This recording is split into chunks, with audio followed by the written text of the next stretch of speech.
Washington Times front page from Tuesday, January 20th, 2025. Thanks for joining us.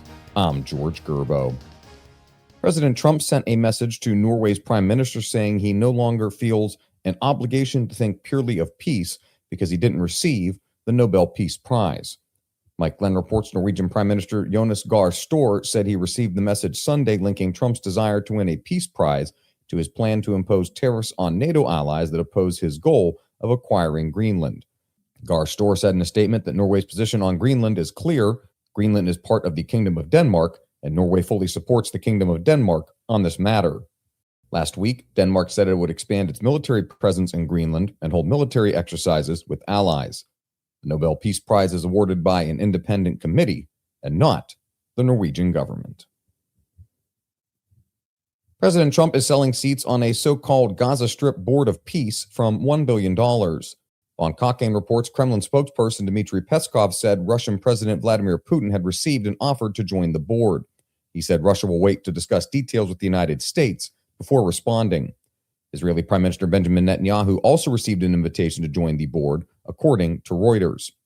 The proposed board is intended to oversee the Gaza Executive Board, composed mostly of Palestinian officials who are meant to oversee the imposition of the U.S.-backed ceasefire plan. Texas Attorney General Ken Paxton and Florida Attorney General James Uthmeier have each announced opinions to ban affirmative action and diversity, equity, and inclusion policies in their states. Stephen Diner reports Paxton claimed more than 100 state laws enacted over decades that he deemed unconstitutional on those premises.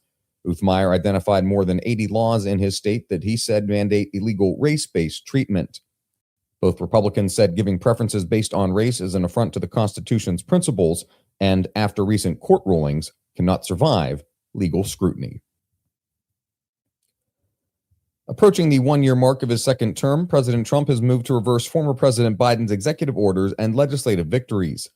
Of the 162 executive orders Biden issued during his term, Trump has revoked 104 of them, according to an analysis by R. Jeff Murdoch. The president's sweeping domestic immigration enforcement and tax cut legislation included a slew of provisions that reversed Biden's Build Back Better Act. Collectively, the White House insists those actions are necessary to restore effective government. Biden feared the erasure of his legacy and sometimes gave voice to it in self-deprecating jokes.